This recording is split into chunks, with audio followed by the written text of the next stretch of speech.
This is the Dallas Morning News. Hello, everybody. Welcome into SportsDay Insider, presented by the Dallas Morning News. I am Kevin Sherrington, joined by my pals Grant and Calvin Watkins from Oxnard Training Camp. Calvin, how's the weather out there? What is the temperature? It's beautiful. It's probably 64 degrees as we were talking, and I think since Sunday, and this is Tuesday, in the 3 days I've been here, I don't think the temperature has gone beyond 83, 84 degrees. Calvin has already set a record. What's that? Well, our previous Cowboys correspondent, who will be unnamed, the first sentence of training camp every year, I believe, mentioned the words marine layer. Oh. We had a marine layer yesterday. Yeah. I don't even think it's 64 degrees in my refrigerator. That's unbelievable. Is that the refrigerator you bought from me? Yeah. Yes. And by the way, we're having to replace that piece of junk that you foisted upon us. 12 years later. I think he was still looking for a warranty. The technician who came out and said he'd never seen a worse piece of junk in his entire life. I believe the technician came out and said, it looks like somebody has poked holes in the freezer here.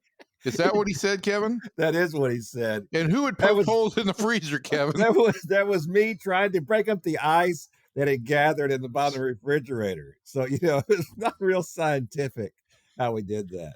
But, I may have been a little frustrated at the time, Coming up next week on Dallas Morning News, Home Repair with Kevin and Evan.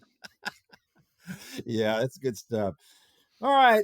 Listen, Calvin, you've had already Jerry Jones is making noises and headlines, and which is he just couldn't, in his mind, do anything better than that, right? He doesn't want to sneak into training camp. No laying low for Jerry. Right out of the box, he's saying crazy stuff. So I know that we talked about this in the pre-show, that we were going to talk about Calvin's three big storylines going into camp, but I think we should go right to the heart of it now. We should talk about the news of the day, which is that Jerry said stuff that was perceived to be a shot at Micah Parsons, his star pass rusher, who is, of course, up for a new contract extension, and that is the story of the day. But of course, Jerry made it into much more than that. So Calvin, kind of break that down for us and what your thoughts were about it. Well, wait, is it a shot or not, Calvin? First, interpret Jerry for us. People interpret Jerry many different ways. I didn't think it was a shot. A lot of questions at this press conference on Monday was about Micah Parsons. And then some questions were about, did you make a mistake signing players too soon? And Jerry said, well, I signed a guy to the highest contract ever, and he gets hurt the year I give him that money. And then he goes, Micah Parsons lost 4 games of injury last year. So I think Jerry was just saying it's a risk, regardless of what you do, whether you pay a guy quicker or when he goes into a contract year. That's all he was saying. Now, J.J. Watt, who is T.J. Watt, J.J. Watt, who is the retired pass rusher, made a comment on X saying that, hey, I can't play for a guy like this because we're killing ourselves on the football field. And he's saying, he don't want to pay us and that kind of thing. I was listening to a podcast with Chad Ochocinco and Shannon Sharp. They were killing Jerry, saying, Jerry just doesn't care about the players like you think. Well, he cares about the players, but it's a risk. Dak Prescott was going to a contract year a couple of years ago. He fractures his ankle, right? And they still paid him. You know what I'm saying? It's just what sports is. You guys have covered sports a long time, longer than me. Anytime these guys go on the field, whether it's baseball, football, basketball, someone can get hurt. Anthony Davis, he gets hurt the first game with the Mavericks, right? It's just the business that we're in. And I think that's all Jerry was saying. Kevin, was it a shot? Oh, no, it's just Jerry. Like you said earlier, it's just Jerry's word salad. He's listen, we've known this since the days that Jerry first bought the team when with his other coaches and how the players would go over the coaches' heads and get to Jerry to talk to him to get what they wanted, right? Jerry's always been a player's GM / owner, whatever you want to call him. So no, I don't think he's taking a shot at him at all. So I think that, of course, I do want to point out though, when these guys have the long-term injuries, I think the insurance kicks in, doesn't it? I mean, I'm not sure that you guys have to explain that to me to make me understand that a little better about how the insurance works. Well, baseball, I mean, you go ahead, Calvin.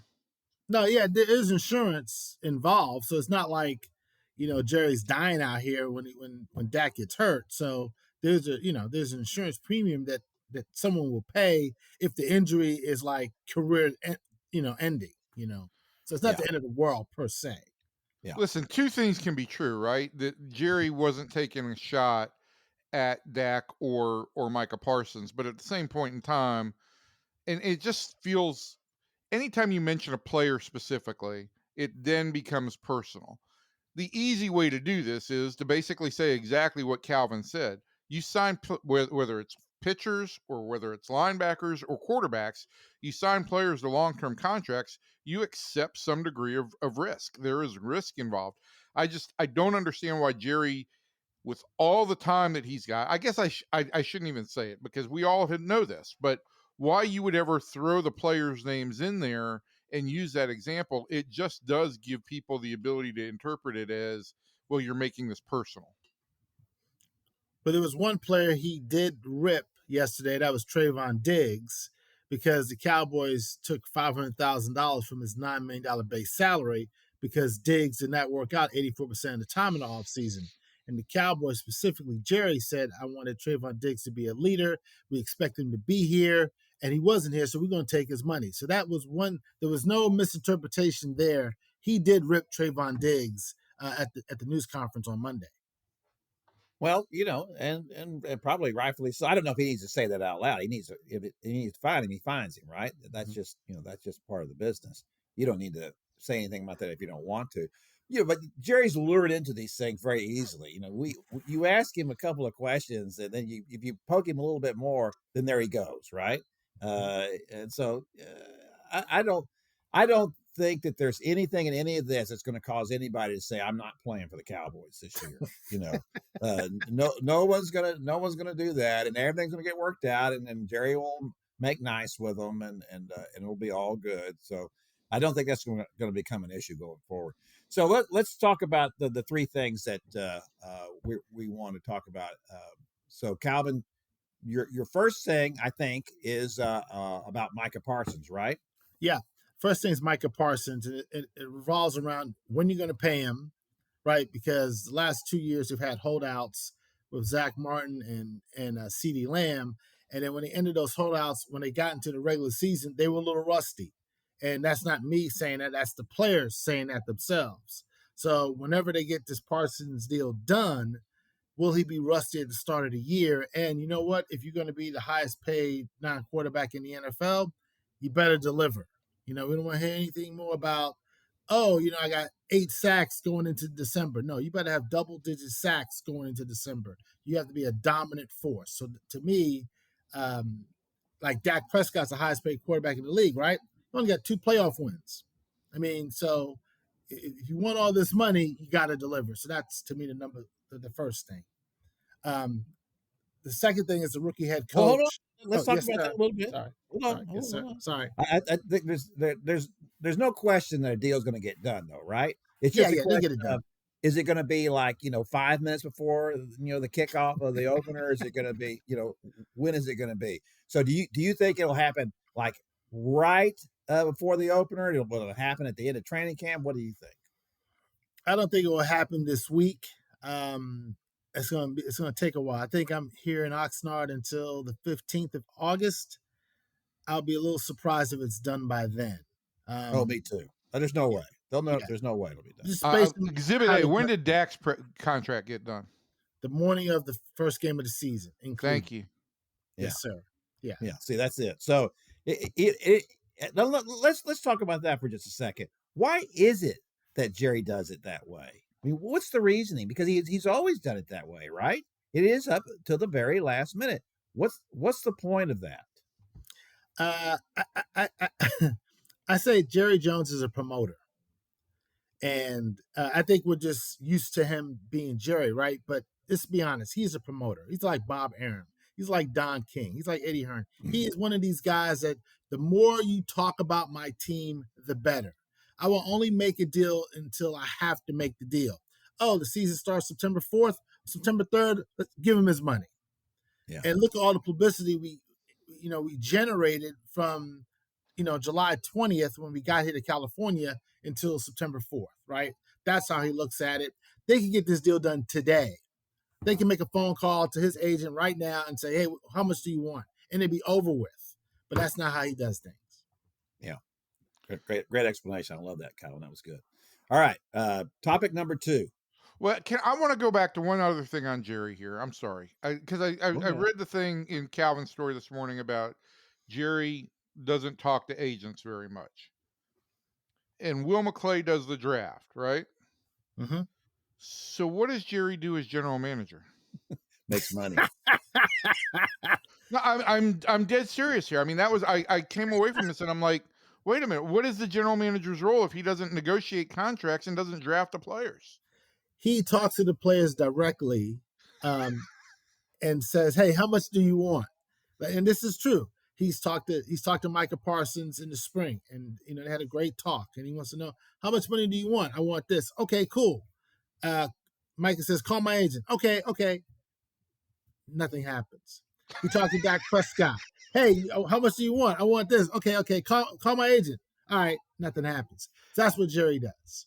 He's a facilitator. He's like a point guard. He just, and then when he pushes a button, things happen. Because Micah did say, when Jerry's ready to do the deal will get done.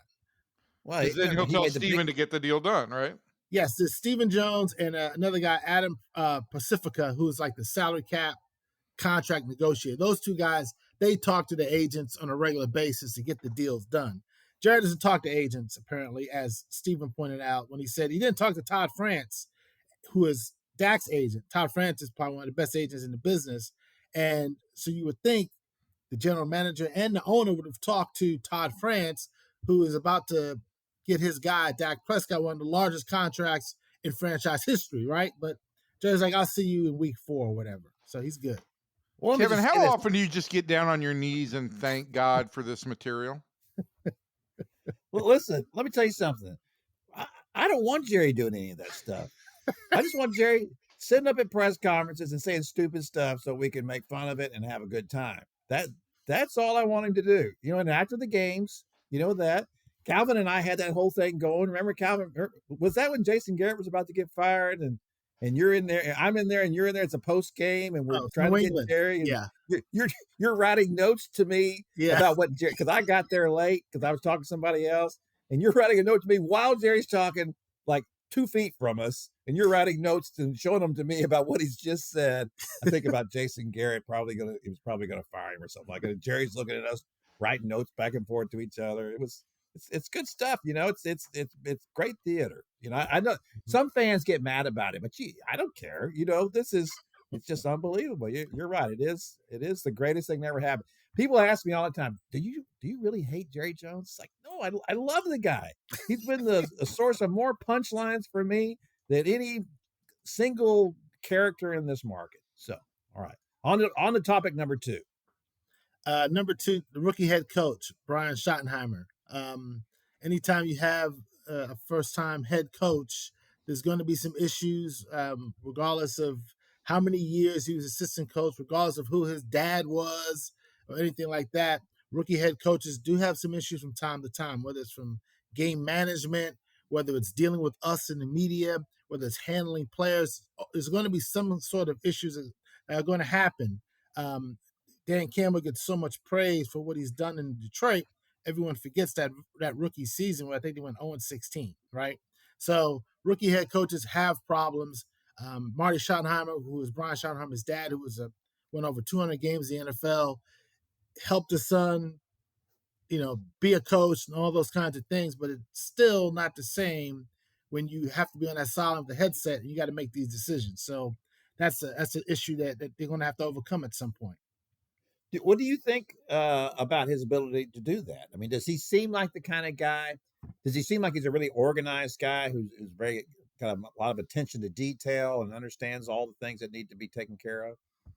I think so. One of the things that I kind of liked hearing from him at the opening press conference was they asked him, "What's the theme of the season?" Right? He goes, "We have no theme. It's time to play football." And I like that because Mike McCarthy, the guy who he replaced, had a theme every year.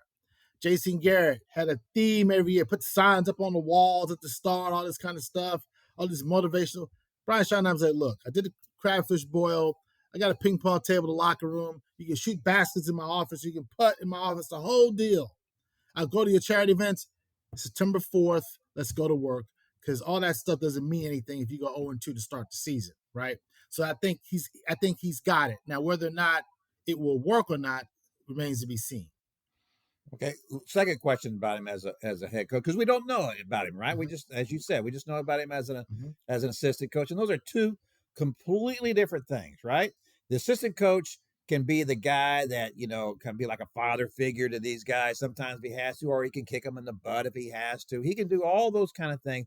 The head coach is always distant. The head coach is a CEO. He's a coordinator here. These other people report to me, and I am no longer your daddy. I am now the person up here who is trying to keep everything afloat. I have to look at lots of different things anymore. I've known coaches who couldn't make that leap from assistant coach to head coach. We found out that they just weren't cut out for it. David McWilliams at Texas, he loved being an assistant coach, hated being a head coach. He loved the connection with the players as an assistant, but he didn't like all the things that went with being a head coach. So is there something in him that tells you, or from what we've seen so far, that he can do that job that's completely different from the one he's done up to now? No.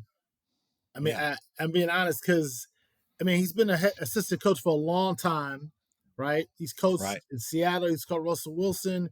He's been in New York with Rex, with the Jets. He's seen that madness with Mark Sanchez. So he's been around a little bit. He was in Jacksonville, Urban. So he knows his dad. So he knows a lot of football. But I'm with you. I really don't know until we get to Philly week 1, and he's going to be against Nick Sirianni and the Eagles, and we'll find out. But I think he's well prepared, as they all are, right? And he is a relationship builder. He likes to build relationships. He wants to be close to the players and that kind of thing. I was talking to Miles Sanders, who the Cowboys signed in free agency this offseason, and I was talking to him about Brian Schottenheimer's tattoos.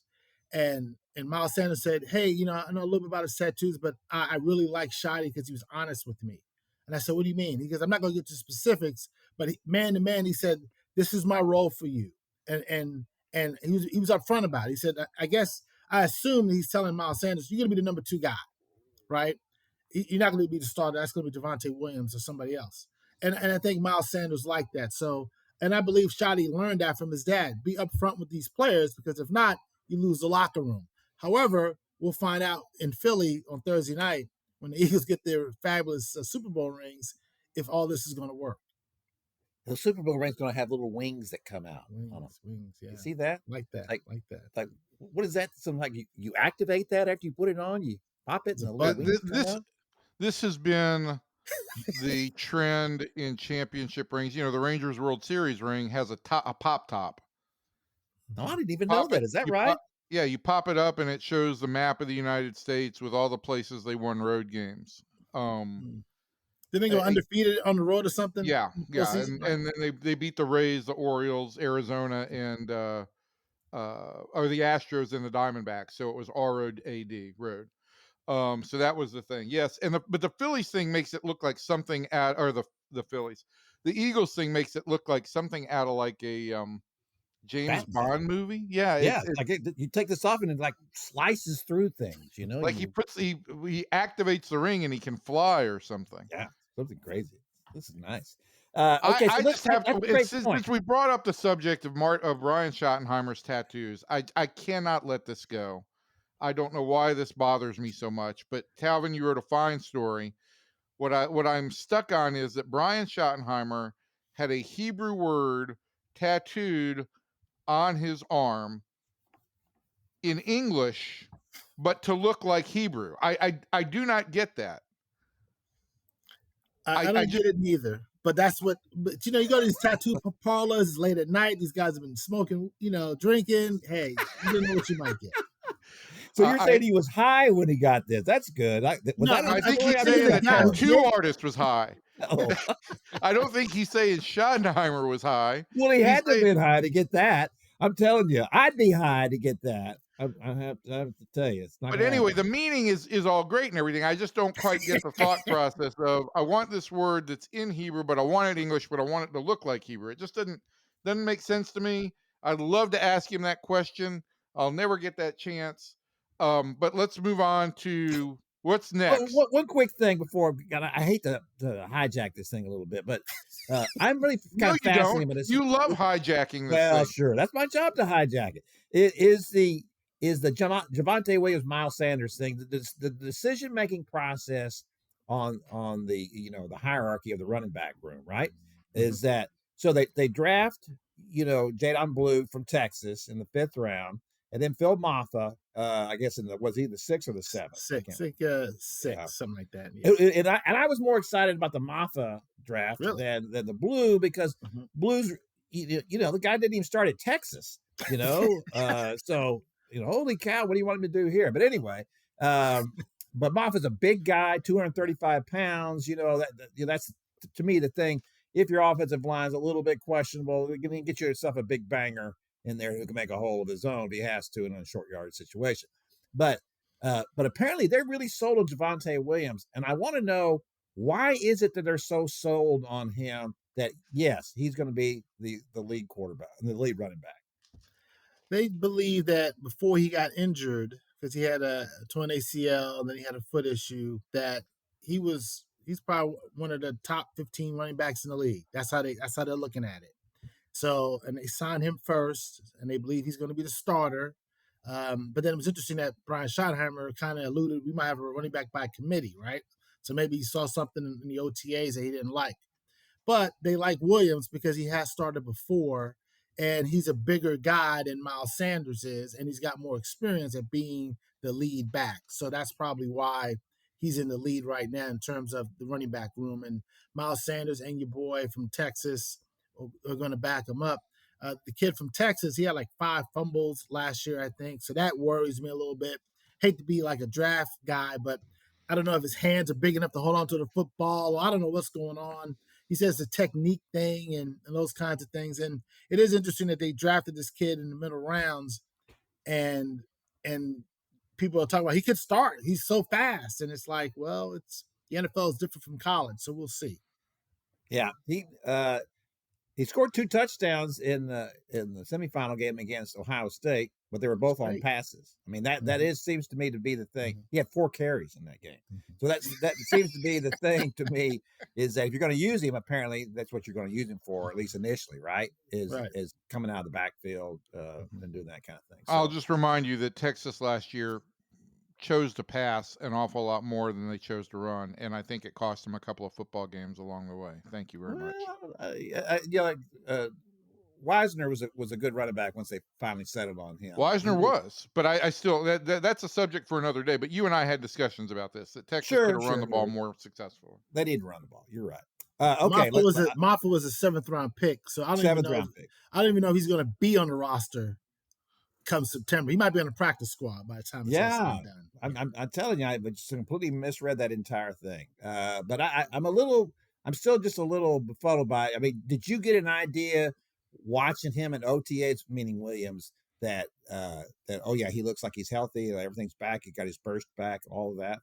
Yeah, Williams said he feels really good. It was interesting, but he did say, okay, say you tear your ACL in 2023, right? Yeah. He said, when you come back in 2024, you're not the same guy. Right. You're healthy enough to play. The doctors cleared you and all those things, but your body's not right until the following year, which is now 2025. So he's of the belief, and other players have talked about this when they have recovered from ACL injuries or any other type of ligament surgery, that it might take 2 years before you're back to what you were prior to the injury. So this is the year that Williams is supposed to be, an elite or an alleged elite running back for the Cowboys. So we'll see. Obviously, the Broncos didn't think that. No, Sean Payton doesn't care. He's like, deuces. Hey, quick clarification here. Yeah. Yes, Very sir. quick. Kevin, is this your top 3 stories or is it Calvin's? Okay. I told you I'd get the hijack. That's my prerogative. Okay.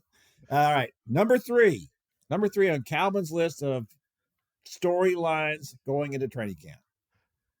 Dak Prescott. Number 4 is coming off a torn. Number 3 is number 4. Yeah. Yes, sir.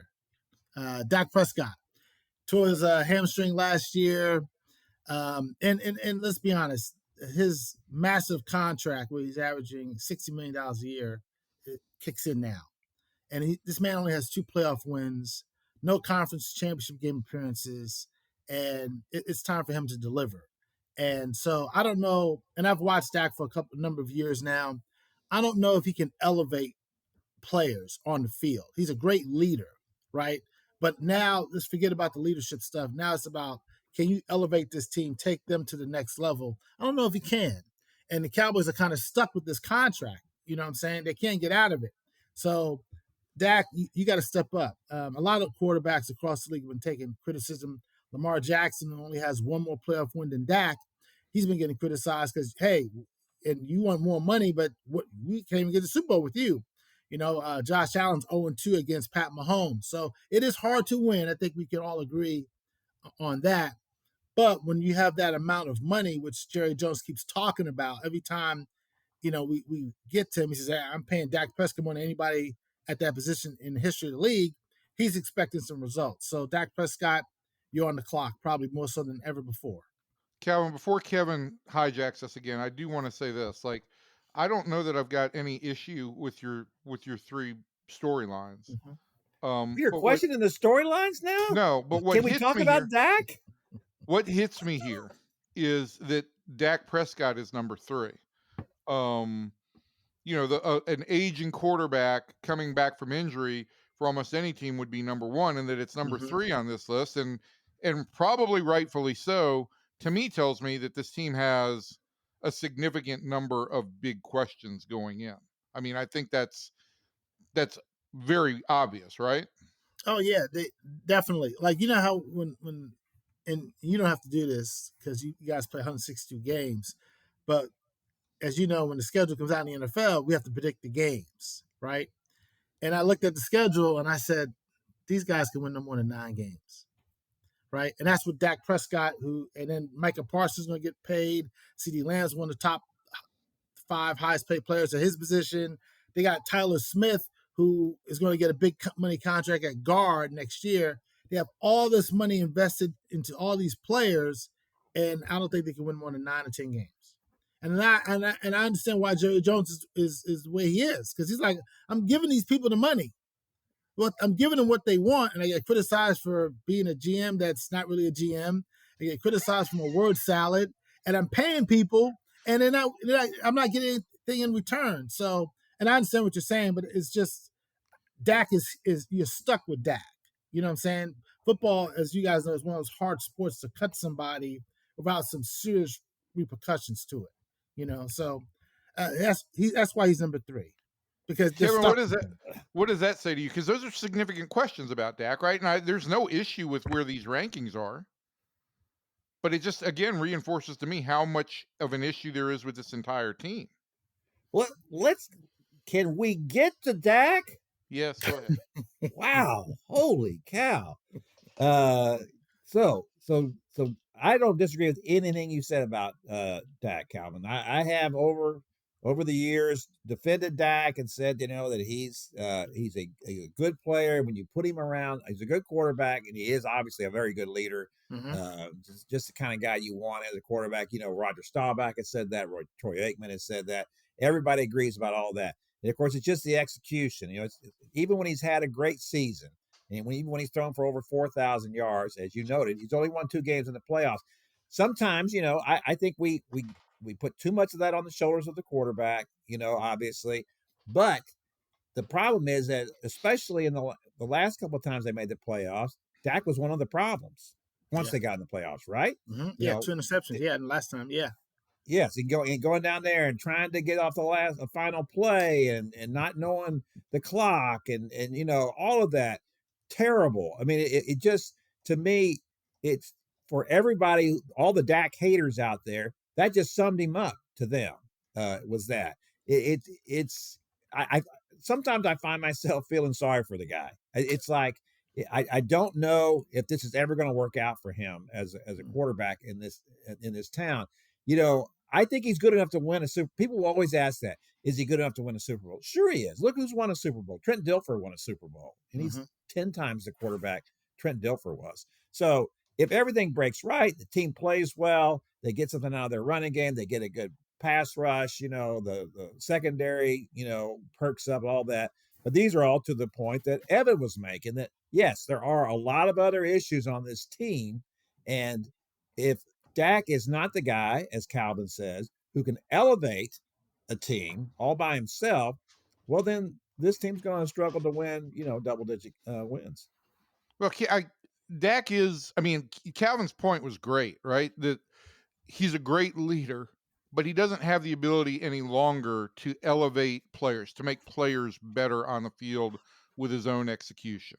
And that player can go to a Super Bowl, can win a Super Bowl, but we talk about the great quarterbacks leading their teams to Super Bowls with their execution. And I think Dak has kind of moved past that point. I guess where I'm stuck right now on what you just said, Kevin, is, quarterbacks in this town are judged on whether or not they won a Super Bowl. And so Troy and Roger are on a different level. I feel like Tony Romo is still revered in this town. He didn't win a Super Bowl. He didn't go to an NFC championship game. What's the difference between Romo and Dak? About $30 million, I think. So, look, Romo took the same grief, and deservedly so. They were two different kind of guys, right? Tony Romo was not the leader that Dak Prescott is. And I was told that, when Tony got hurt, remember, and that gave Dak his chance to play. And then when Tony was ready to go, they just basically said, no, we're going to stick with Dak. And here was the thing. There was not one peep out of the locker room about it. Right. Nobody in the locker room said, hey, that's not right. He's our starter. Tony's our guy. Nobody said that. So they're different. Tony was wildly talented as a passer and an ability to do things, and too much of a gunslinger. And that's, in the end, it's always what bit him in the butt. Dak is if you could combine those two guys, then maybe you would have had a Super Bowl quarterback of those two. I don't know. I think I'd rather have Dak as my quarterback than Tony Romo. And that's nothing against Romo. He was really good. I remember asking Babe Laufenberg and Brad Sham that one time. I was polling them on, the greatest quarterbacks Cowboys history. How do you rank them? And they had Staubach, Aikman, and then, it gets a little mushy there. But they had, Dak up there in their top 4. So that's pretty good, right?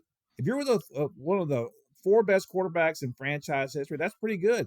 Mm-hmm. You look around the rest of the league, as Sean McFarland said on our podcast last week, there's a lot of bad quarterbacks out there.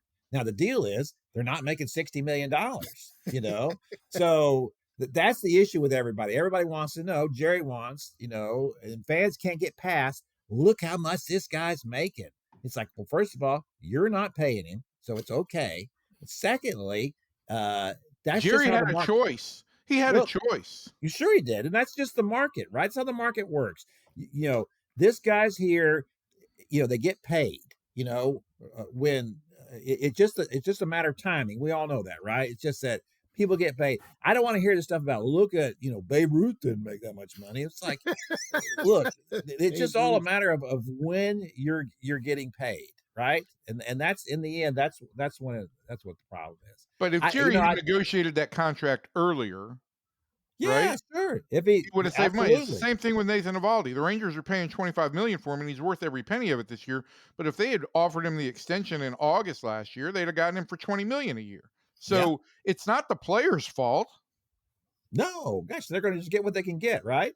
Absolutely. No, nobody blames the players for getting paid. I mean, Well, but they as do. only- A lot of people, I think a lot of people do blame them for what they're getting paid. It's just, they once they find out how much you're making, it's like, what? You're not worth that. It's Well, like, fans yeah. interpret it this way, right? That the players get paid and it's costing them because ticket prices go up and merch goes up and concessions go up.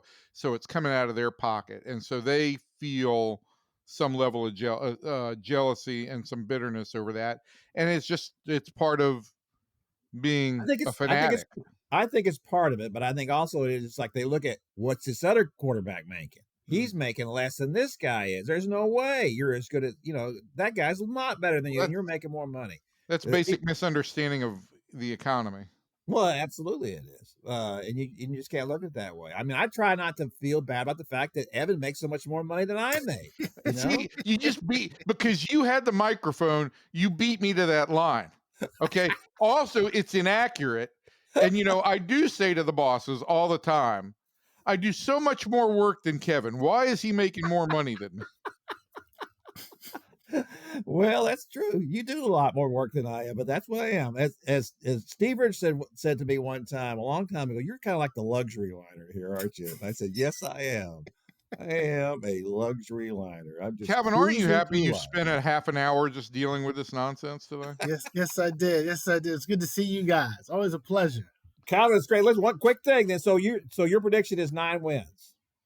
For right That's now, his yeah. best. That's his best case scenario. Is that your realistic scenario? Yeah, I do have to do. Our bosses, they make us do these predictions twice. So I did the first one in the spring when the schedule came out. Then I have to do it again in the fall, which is a good thing because I might give them an extra win, but we'll see. The back end of their schedule, the Cowboys schedule, is very daunting, and so I don't know if they can survive it. Yeah. Christmas Day, have everything to do all with those things. So, how healthy they are, right? I mean, yeah, that's the other thing too. Everything. Yeah, Trayvon Diggs, he's coming back from knee surgery again. Siobhan Revel, 3rd round pick, he's coming off knee surgery. So Tyler Guyton, the left tackle, he was terrible last year. So he's a 1st round pick. We'll see what he can do in his second year. As you guys said, a lot of issues with this football team with the rookie head coach and the owner / GM who's a promoter, Dak and his money. So it's almost like you're saying the Cowboys are a circus, Calvin. There they are. I think me and you should switch beats for like a week and let's see. I don't want that circus. Yeah. I don't think he does either. One last football question, 10 seconds, very quickly. Give me one name that I should be paying attention to in training camp who may have a surprising impact on this team going forward. Who's your pick to click? DaRon Bland, because he's entering a contract year and he led the league interceptions a couple of years ago. So DaRon Bland. DaRon Bland. That's my guy. Pick to click. Did you really say that? I did. Wow. Okay. All right, Calvin. Listen, we appreciate you coming on board with us. We'd love to have you back more often. Okay. Yes, sir. Anytime. In about 2 weeks. We'll be right back to the Cowboys in about 2 weeks. Yeah. Micah won't be signed. See you, man. See you guys. Thanks. All right, there goes Calvin. We're going to talk about the Rangers now, which Evan, this is I feel like sometimes it's like the Frankenstein monster. It is alive. I mean, are the Rangers alive or not? I mean, they come out of the All-Star break, take 2 out of 3 from the Tigers, could have swept the Tigers. There was a potential for that. Didn't score a lot of runs, but when you run into Tariq Skubal, that kind of is a problematic thing. And the Tigers were slumping, but still, they got the best record in the league. Those are all things that suggest, and then they come out and win on Monday night against the A's. And so that the team still got something going on here. I mean, what do you think? Look, is there a pulse? The goal was to get back to 500 by the All-Star break, and they basically got there and then got over the hump and won 2 out of 3 against a playoff caliber team. They've got a week of games against teams below 500. It's a chance to genuinely get hot. I don't know what to make of this team. It's still just like there's no answers here for me that show me any great stretch of contending baseball, other than the fact that the starting pitching has been great. They did lose to Skubal on Sunday, and that's kind of to be expected. They're playing the best pitcher in the American League. But here's the deal: so much of this season is built on, well, if we can just get to the playoffs, we've got DeGrom and Evaldi going, blah blah blah blah blah. But they're going to face pitchers like Skubal in the playoffs. They're going to face the top tier pitchers in the playoffs, and this team has no shot against those pitchers. They are 5-17 against the top third of pitchers in Major League Baseball, and you're going to lose more games than you win against those teams. But the Rangers have a 230 winning percentage. Those guys win 60% of their teams win 60% of their starts. So something doesn't add up there. You go back into this, and I will say this: I did look this up this morning. The Rangers are not good against left-handers, right? They have the fewest wins in the league against left-handers. They went to the well and called Josh Young back up, even though I'm not sure they thought he was ready, because they just needed some experienced right-handed bats. The one good thing is I don't think they will face a ton of lefties the rest of the way. This is kind of a heavy left-handed week, and but the playoff teams in the American League don't have a ton of lefties. I don't know that they'll face a ton of lefties the rest of the way. So that may be an issue that doesn't need to be all that teeth gnashed about. But I'm just yet to be sold on the offense. And that's the one question we've had from the second week of the season on. I don't know what to say about it. Well, you said a lot for not knowing what to say. I will say this. Yeah, everything you said is right, of course. And that will be an issue going forward. But we also know, essentially, you just got to get to the playoffs, right? They went 11-0 on the road when they won in 2023. Yep. What were the chances of that happening? And they were not a good road team that year. So, no, I mean, zip. Stuff happens in the playoffs, correct. and you never know. So you just got to get there. That's the issue. I think, they had the little back flare up with Evaldi. Apparently he's okay now, right? And Yes. we'll be able to start. Do you think there was a little skullduggery going there that maybe they're just taking him out because what the heck? It's Skubal. We've taken 2 games in this series. Let's take Nathan out and let him cut down on his innings a little bit here. No, I don't think so. I think that they don't have the ability for skullduggery right now. They need to win every game that they can. Yeah. And you wanted one of your best pitchers facing the A's. And Jake Latz did a great job. Or the Tigers. Yeah, Jake Latz did a great job. And you're right, Kevin. Get to the playoffs, right? That's the most important thing. I'm still judging a lot of this based on what Chris Young's expectations for this club were at the beginning of the year, in which he's doubled down on, which are, we're here to win championships. We're here to win the division. We're not here to chase a wild card. We would take a wild card if that's what we end up with, but we're here to win a championship. And I just don't know if this is a championship caliber club. Every data point that I see, with the exception of, and this is a big data point, and that's why I keep coming back to it. Every data point that I see suggests they're not a championship caliber club, except for the fact that they have this great starting pitching, the best starting pitching the Rangers have ever had. Period. Yes, it is. And they're, I mean, the best. So that's a pretty big data point to have in your favor. If they can get hot for a stretch here, who knows? Just who knows? I feel so stupid saying this over and over again, but it's just where we're at, It is. I'm interested in watching what happens here with all this, traffic between Round Rock and Arlington over the last couple of weeks here. and the guys who are getting in lineups now. Michael Hellman is out there and hitting home runs. Yeah. And then you get, and then what's his name? I've forgotten the other kid's name who got his first base hit. It was a double in Cody Freeman. Cody Freeman. So Cody Freeman, in that pitch, what did he do? Pitches outside. He goes to right field with it. Got a runner on second base, and he scores the runner. So it's kind of like this is what we've kind of been asking of the regular lineup, right? All along is just do what you have to do to get that run across. It is a frustrating team to watch. I made note of this in my newsletter the other day. Adolis Garcia, goes out there and in one game throws home when he shouldn't have thrown home and allows the runner to go to second. And in that same game, standing on second base, a soft single to center, and he just stands and watches it fly past him before he trots into third base instead of knowing where the shortstop was on that play and be running at contact and scoring. And of course, he ended up scoring anyway on a wild pitch, but that's beside the point. It's like these are fundamentals of baseball. And if you're a struggling team, you got to be, and that's the problem, right?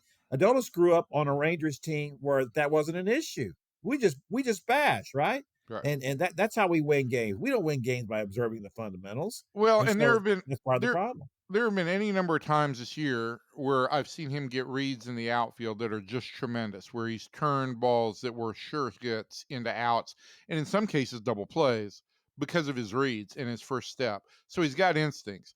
Now, does he have instincts on the base pass? Maybe not. Or does he lose focus sometimes? Maybe not. You and I have gone back and forth on some of the base running things, and for me, they're always kind of decisions that could go either way. On Sunday, I thought, that single is, there was some question whether or not that was going to get through the infield. It was hit so softly. But yeah, he didn't know where the shortstop was positioned, and that would have given him a better jump. It was still such a shallow hit. I'm not sure if he scores, but to your point, you'd like to see, this is the thing that keeps coming back when the Rangers don't win these games, is you'd like to see that thing that indicates urgency, that indicates they are looking for the killer instinct, that they are looking for opportunities, not running blind and not being, station to station, but looking for opportunities to capitalize.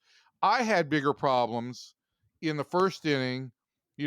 Seager doubles in the first inning off of Skubal, and they don't advance him. Simeon strikes out, Garcia strikes out.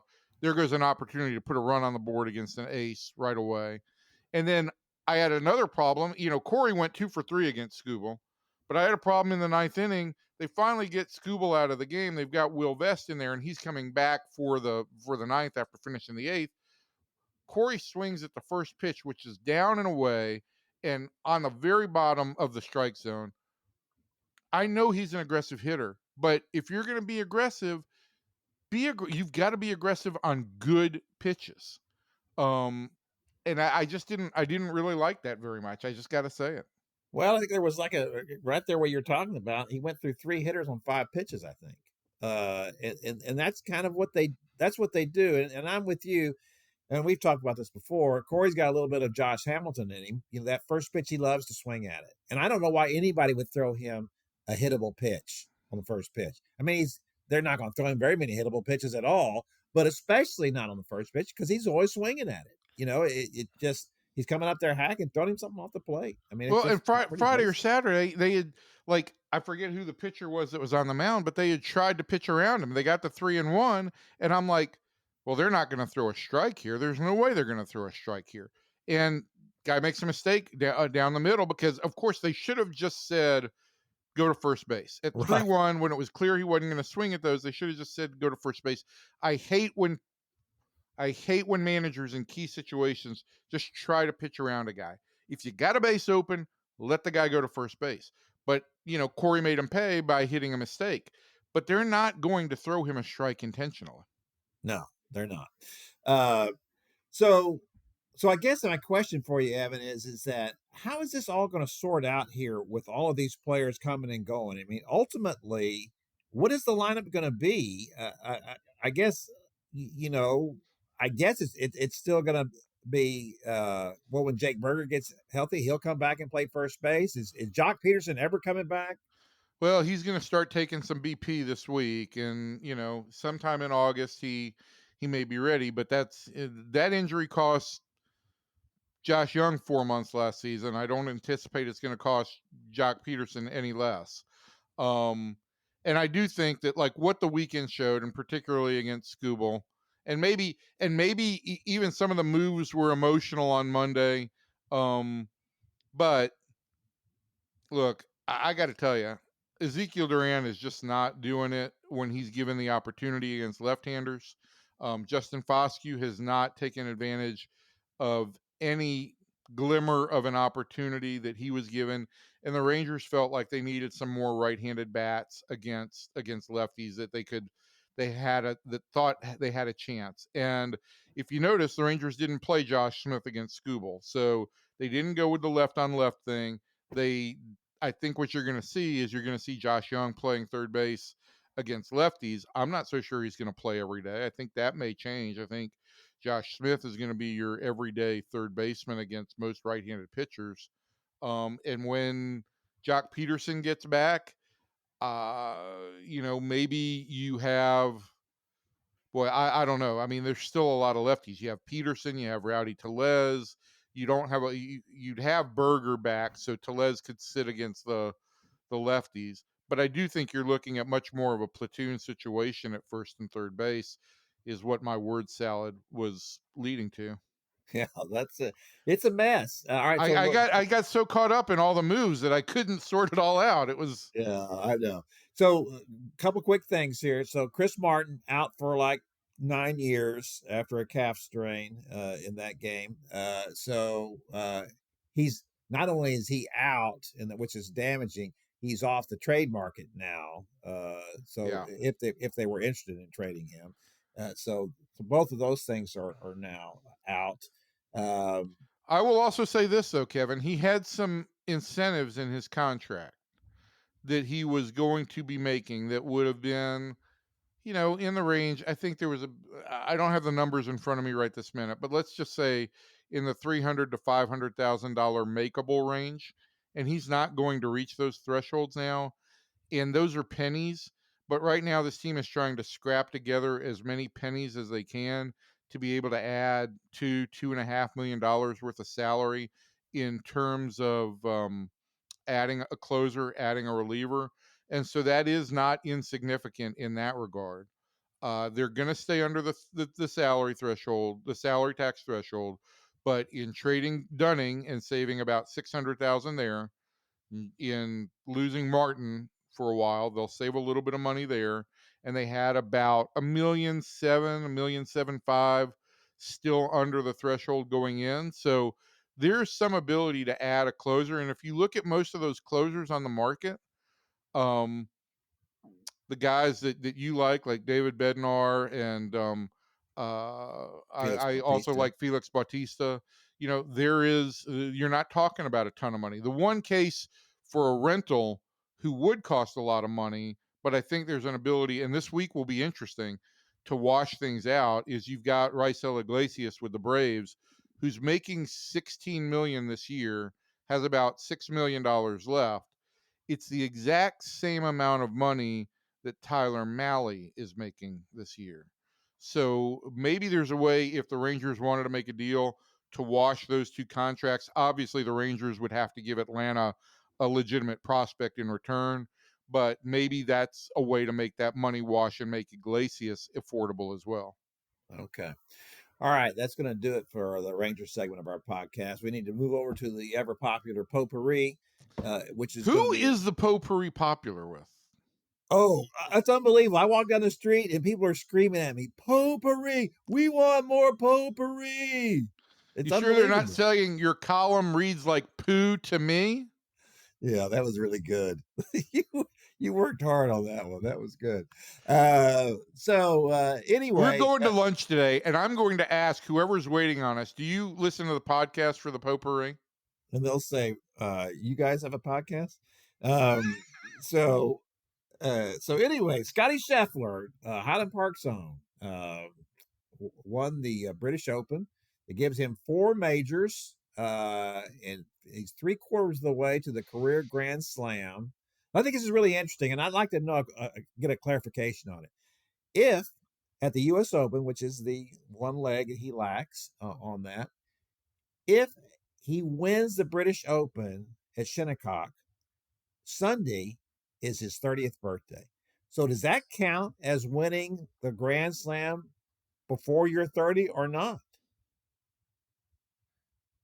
First of all, you just referred to the British Open again instead of the U.S. Open, so you U.S. threw me Open, for I'm sorry. you Yeah. threw me for a little bit of a loop. Okay, sorry about that. I U.S. think Open. if he wins it this year on his 30th birthday, yes, Next year on his 30th birthday. next year on his 30th birthday. I'm sorry, we've already played the U.S. Open this year. Yeah. If he does that next year on his 30th birthday, I think the PGA will give him an exemption and say officially he counted as he started the tournament before he was 30. He gets the Roger Maris asterisk, if you ask me. Correct. That's what it is. Okay. A great win for Scottie. Just blew everybody away. You know, there's a feeling out there that there's nobody on the PGA Tour that can beat him right now, and that the people who can beat him are on the Live Golf Tour. You know, Brooks Koepka, John Rahm, and certainly, and Bryson DeChambeau. Certainly, those guys are all guys that could do that on any given day. But it is an amazing thing to watch how his Scottie's career has evolved. And of course, he made news last week when he said before the British Open in the press conference and was asked about his motivations, and he talked about how driven he is to win, how much he wants to win and loves to win. And, he's always done that since he was a little kid, since he was 3 or 4 years old, first picked up a golf club. He's always wanted to win. But he also asked himself, what is the point? Because I get about 2 minutes enjoyment out of this. And then, the most important things to me are my faith, family, and friends. And then golf comes in, third or fourth. So, it was a remarkable thing to say, especially coming from a guy who says nothing. Scottie goes to the press conferences and he's not terribly introspective at most of them and doesn't say a lot. He's not a particularly funny guy. He's certainly a likable guy, an amiable guy, but a little bit like Freddie Couples was when he won the Masters, and we all asked him about what it meant, and he just didn't really have anything to say about it. And even when he was asked about winning the Open immediately afterwards, he just kept saying it's pretty cool. I would contend that in a lot of ways, this is what makes great athletes maximize their greatness is not, and everybody's different, right? I mean, Michael Jordan was caught up in being Michael Jordan. I mean, his identity was Michael Jordan. But I think that athletes who also can say, I golf, but I am not Scottie Scheffler. That's not my persona. I'm not the golfer. I am a father. I am a husband. I am a friend. I do think that allows them to not wear the mantle so heavily. I don't think there's very many of those guys, though. That's the thing. There aren't. No, I mean, and that's that's what I loved what Jordan Spieth said about him afterwards, and you have to consider the perspective on Jordan Spieth. He's a couple years older than Scottie, I think 3 years older.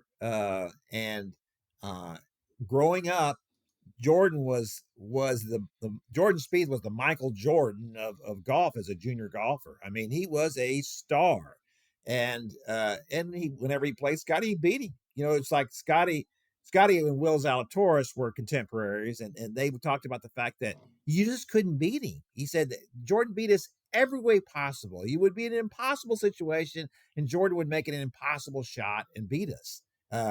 And Jordan has talked about this. He says, I used to dominate him, and now he dominates me. And you have to think how hard that is for Jordan Spieth to say that. And that's what he said. That is really hard for me to admit that. But what he also said about Scottie Scheffler afterwards is that he's unlike anybody else. He said, I can tell you right now, when he's finished playing, he'll never come back out here. That's it. He doesn't care about doing the corporate things that all the rest of us do and all the things that we chase. Now, we've heard, obviously, that coming back from the British Open, that he did stop and did the Tonight Show. And he did, what else did he do? There was something else that was on his agenda. He went to the Happy Gilmore He- premiere. Yes. And so it's not like he's a hermit. I mean, he's not, hiding or doing anything like that. He just doesn't chase these things. They're just not really important to him.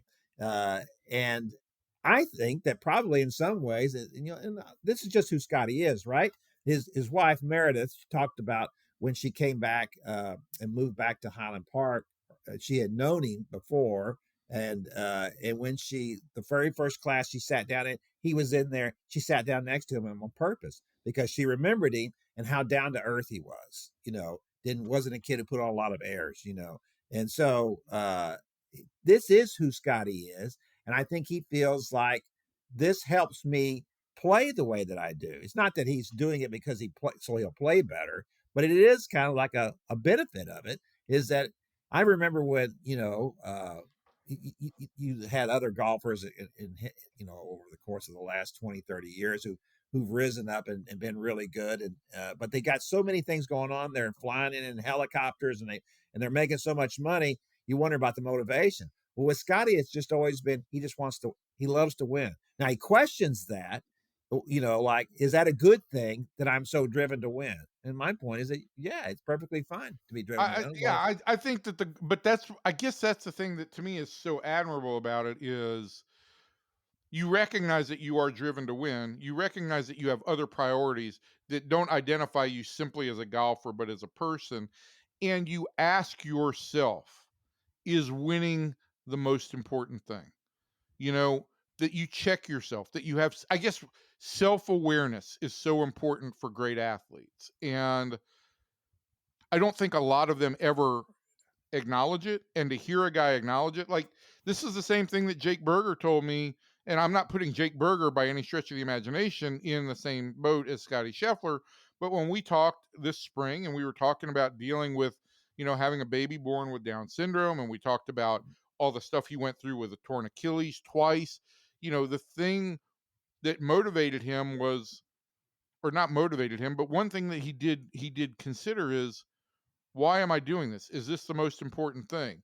No, the most important thing is being a father, being a husband, being a son. But this is what I do, and I'm not going to let it beat me down. I'm going to put it into perspective when I need to. And perspective is important. Sure. Well, one last thing about Scottie here in this. Now, of course, there's all kinds of comparisons now with. Yeah, we need to just touch on this. To what Tiger Woods did. And of course, Tiger Woods won 18 majors. So he's got a long ways to go to be Tiger Woods. He is certainly dominating golf like no one since Tiger Woods. And I think one of the things that has made him different is that Tiger was pretty much good right out of the box. He was dominant. Scottie took a little while to get here, and it looks different. He's got the happy feet in his swing, and he's not as when you not watch as demonstrative as Tiger was. No, absolutely. Tiger looked. I can remember going to the PGA at Valhalla, and I'm standing down there on one of the greens, and it was Jack Nicklaus had just hit an honorary tee shot, right? And Nicklaus, these are the two greatest golfers ever, right? Standing right next to each other. And Nicklaus is all kind of teary-eyed because of everything that's going on in his life. And Tiger, his eyes are half lidded. He looks like he's going to slit the throat of anybody that gives him an ugly word here. And I thought, this is what Tiger is. This is who he is. Locked in. He is. He's going to do whatever he has to do to win. Yeah. Scottie doesn't look like that. Doesn't act like that. So it's 15 majors for Tiger, by the way, and 18 for Jack. He never did catch Jack Nicklaus. Listen, I just think that we went through this when back in the days when Luka was still a Maverick in the early days, and we've gone through this with others. I hate the comparison of a player, any sport, has a dominant year or two, immediately becoming compared to the greatest of all time. Well, I mean, we're talking about, though, at ages. Yeah, This is it's what just Tiger had done by this age. This is what Scottie's done by this age. No one's saying that he's better than Tiger Woods. We're just saying that who knows what is out there for this guy who over the last 2 years has shown a really we all dominant have that streak. tendency, right, to like look at, okay, who's the next Tiger Woods? Because we want to Sure. relive that era of greatness. And we did that with Nicklaus, and then it was Tiger. At one point in time, was it going to be David Duval? Was it going to be Phil Mickelson? Blah blah blah blah blah. And it ended up being Tiger. I wish we could just more appreciate the accomplishments of the moment, because I think we spent some time during the Jordan Spieth dominant year thinking, is Jordan Spieth going to be the next Tiger Woods? And Well, I think it's always good to look at things historically. I don't have a problem with it. As long as you recognize the difference in the people and the athletes themselves. I don't have a problem with it. Ultimately Shohei Ohtani is being compared to Babe Ruth, right? yep. And I don't think there's anything wrong with that. I'm still sticking with Ruth just because of the way he dominated his era. But I don't have a problem with it. All right, let's move over now and talk about the WNBA All-Star Game where Paige Beckers made a 4-point shot. I think that's something they ought to have on a regular basis, a 4-point shot. I think that'd be I great. like it. Yeah. But the players also wore T-shirts that said, "Pay us what you owe us." It's been really interesting to note this year in the WNBA. Not only are they taking a stand on that, but they complain so much about the officiating, which I can't say that I watch it enough on a consistent basis to notice how bad it is. But it has gotten them some, they're getting something done about it. There are reviews being done now about the officiating and what it is. So this is good. Let me say this.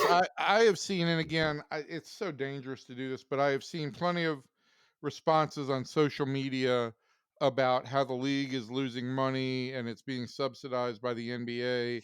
And it's almost like, no, they don't deserve better pay. And I don't know why fans would ever take that stand. I really don't. I know that I made some comments related to how fans view things when NFL players get paid a lot of money. But that's always an ownership decision. And my point here is the NBA would not be heavily invested in the WNBA if it didn't believe that it was a moneymaker and didn't believe it was valuable. The league would not be expanding like it is if it was not valuable. Pro sports owners do not get into the ownership business and lose money. Okay. These are absolutes. And so, is there a collective bargaining discrepancy in the WNBA? Yeah. Are they going to reap the same kind of revenues as NBA players? Probably not, because there is a greater source of revenue in the NBA. But I don't think that there's anything wrong with the WNBA players taking a stand and saying, we need better compensation. Well, look, here's the thing. You can't compare if the talk is, though, look at how much the NBA players are making. You can't make a comparison because right. That revenues are so vastly different. But you can certainly pay these women more than what they're making. I mean, some of these salaries are ridiculous. It's like, I don't know. It's like they're working in a gas station or something. It's like, I mean, really, this is what you're going to pay these women? And some of them are having to go play in Europe just to make ends meet as basketball players. So, and they're making more money in Europe. Yes, and that's ridiculous. Yes, they do need to make more money, and it's not going to hurt anybody to pay them more money. If you could, there's all kinds of ways they can carve that out and make it better. And we'll see what happens. I just want to say this with complete silence around me one more time for people. Professional sports owners do not lose money. Okay? Don't worry about the professional sports owner. Well, they may lose money on an annual basis, but they're not going to lose money because when they sell the team or whatever it is, they make lots of money. They don't lose money. It's a great investment to own a sports team. Their franchises may lose money over the course of the year. Yeah. They don't lose money. No, they don't. All right, that's going to do it for our podcast this week. We thank you for coming out and listening to us. We'll be back next week, and we'll be closer to the trade deadline then, and probably maybe even have an idea of what the Rangers might do at that point. Evan, just real quickly, you don't think that Chris Young would do anything before our next podcast, do you? He might. I mean, I will say this, that, if CY finds a deal that he wants to make, he's not going to wait around to try and quote unquote win the deal. He feels like the value that might represent 1 or 2 games right now is more important than quote unquote winning the deal on July 31st. So if there's an opportunity to make a deal, I think he will. I just think there's a number of closers out there, and people may all be waiting to see who makes the first move there. All right. So that'll do it. From everybody in here to everybody out there, thanks, and we'll see you next time.